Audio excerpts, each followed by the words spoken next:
Good morning, students. I am Dr. Mamta.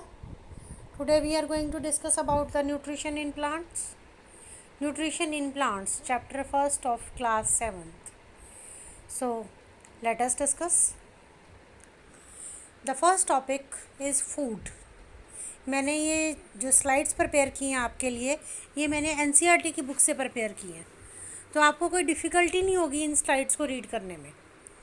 आप सिर्फ understand कीजिए कंसेप्ट को और मुझे बताइएगा कि आपको कोई प्रॉब्लम तो नहीं आई.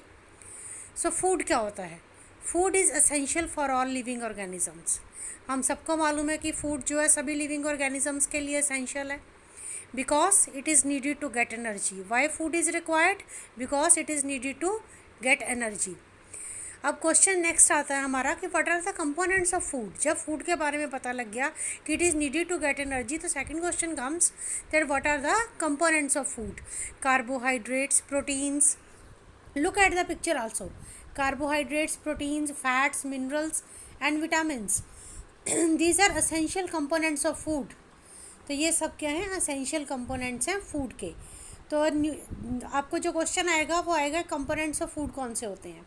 Next is what are nutrients. अब आपने बड़ी बार सुना होगा, अपनी फैमिली में भी आपके मदर फादर भी कहते होंगे या आपके साइंस के टीचर कहते होंगे कि न्यूट्रिएंट्स, बैलेंस्ड डाइट जो होती है वो न्यूट्रिएंट्स से फिल्ड होती है. अब ये न्यूट्रिएंट्स क्या हैं? न्यूट्रिएंट्स एक साइंटिफिक टर्म है. Components of food. Components of food मैंने अभी बताया, carbohydrates, proteins, fats, vitamins, minerals. These are necessary for body functions. अगर आपकी बॉडी को फंक्शन करना है, अगर आपको सर्वाइव करना है, तो आपको अपने फूड में ये कंपोनेंट्स इन्वॉल्व करने होंगे, इंक्लूड करने होंगे ये सारे components. So these are called nutrients.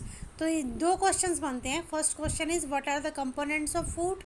Second is define nutrients. Next topic is, यहाँ तक क्लियर हुई बात? Should I proceed? So next topic is how plants and animals prepare their food. Plants और animals अपना food कैसे prepare करते हैं? Food is the necessity of all living organisms as we know it, because it is needed to get energy. Plants prepare their own food, but animals, including us, we are not able to prepare our food because we are dependent on plants. आपने कभी देखा plant को depend होते हुए खाना बनाने के लिए? Plant can prepare their own food, और उस प्रोसेस को हम आगे डिस्कस करेंगे. लेकिन एनिमल्स और हम क्या करते हैं? हम तो डिपेंडेंट है प्लांट्स पे और एनिमल्स पे फॉर द फूड. ठीक है. So plants prepare their own food but animals are dependent on the plants for their food. Now question is how plants prepare their food. मैंने कहा प्लांट्स अपना खाना खुद बना लेते हैं, पर कैसे बनाते हैं? देखिए जरा डायग्राम. फोटोसिंथेसिस का प्रोसेस है. How plants prepare their food. Plants are the only organisms that can prepare their own food for themselves. Plants ही सिर्फ एक ऐसे ऑर्गेनिज्म हैं जो अपना फूड खुद प्रिपेयर करते हैं by using carbon dioxide and water and minerals. Carbon dioxide, water and minerals का यूज़ करके वो अपना फूड खुद प्रिपेयर करते हैं. और जिस प्रोसेस से प्लांट्स अपना फूड प्रिपेयर करते हैं उसे कहते हैं photosynthesis. Photo means light, synthesis means food. जब प्लांट अपना फूड प्रिपेयर करता है in the presence of light by using carbon dioxide, water and minerals, that process is known as photosynthesis. आप डायग्राम देखिए फोटोसिंथेसिस का. जरा प्लांट जो है सनलाइट एक्वायर कर रहा है और सनलाइट के साथ वो कार्बन डाइऑक्साइड हमें मिल रही है एटमॉस्फेयर से और वाटर और मिनरल्स मिल रहे हैं सॉइल से. तो इस तरह वो अपना फूड प्रिपेयर कर रहा है. आगे डिस्कस करेंगे. Next is nutrition. न्यूट्रिशन क्या होती है? फोटोसिंथेसिस का प्रोसेस क्लियर है ना? Should I proceed to the nutrition. Nutrition is the process of taking food. Nutrition क्या है? न्यूट्रिशन वर्ड बना है न्यूट्रिएंट्स से. The process of taking food. Food लेना. कौन सा फूड? Balanced diet. कौन सी डाइट? कंपोनेंट्स के साथ fulfilled diet. It is the process of taking food by an organism and its utilization in the body. Nutrition क्या है? It is the process of taking food by an organism. जब organism food लेता है, हम खाना खाते हैं और उस वो खाना हमारी बॉडी में यूटिलाइज होता है, that process is known as nutrition.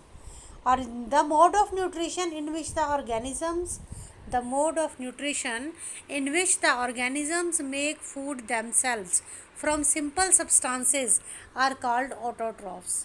हम क्या कहते हैं? There are two types of organisms in this on this earth, autotrophs and heterotrophs. autotrophs, auto का मतलब होता है सेल्फ, ट्रॉफिक का मतलब होता है, ट्रोफोस का मतलब होता है न्यूट्रिशन, सेल्फ न्यूट्रिशन, जो अपना खाना खुद बनाए सिंपल सब्सटेंसेस से. मैंने पीछे बात की थी प्लांट्स की, अपना खाना खुद बनाते हैं फ्रॉम द सिंपल सब्सटेंसेस. कौन से हैं वो substances? Carbon dioxide, water and minerals. इनको लेके in the presence of sunlight they prepare their own food and that process is known as photosynthesis. और animals and most other organisms, और animals और most other organisms including us, we take in food prepared by plant, so we are heterotrophs. Hetero होता है on others, जो अपनी nutrition के लिए दूसरों पे डिपेंड करता है उसे कहते हैं हीट्रोट्रॉफ, और जो अपना फूड खुद प्रिपेयर करता है उसे कहते हैं ऑटोट्रॉफ.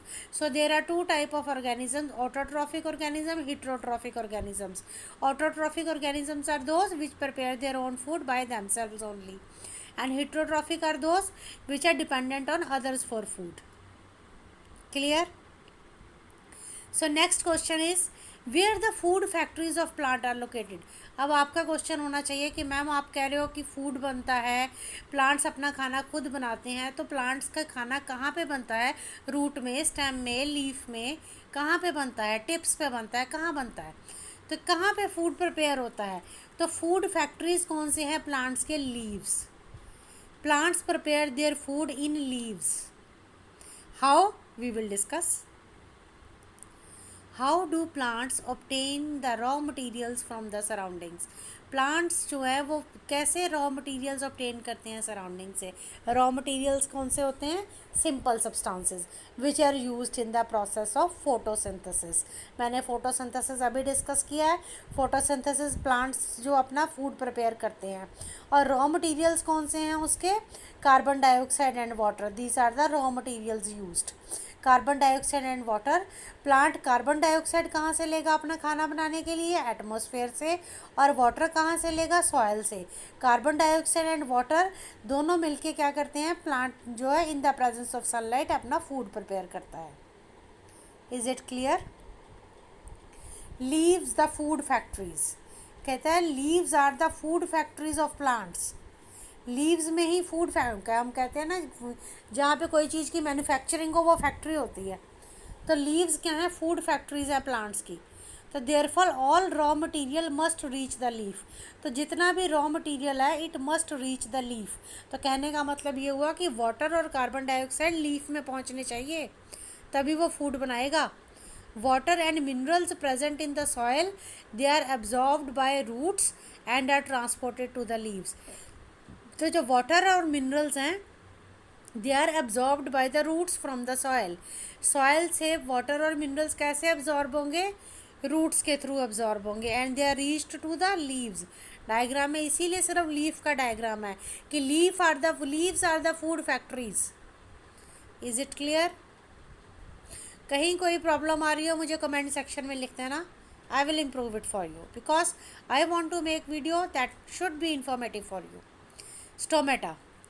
Carbon dioxide. अब हमने बात की कि वाटर और मिनरल्स कहाँ से लेने हैं? सॉयल से लेने हैं. कैसे लेने हैं? रूट्स से लेने हैं. और रूट्स के थ्रू ही वाटर और मिनरल्स प्लांट के कहाँ पहुँचेंगे? लीव्स में पहुँचेंगे. अब carbon dioxide from the air is taken. Carbon dioxide air से हम लेते हैं. प्लांट जो है वो कार्बन डाइऑक्साइड एयर से लेता है. और वो कौन कैसे लेता है?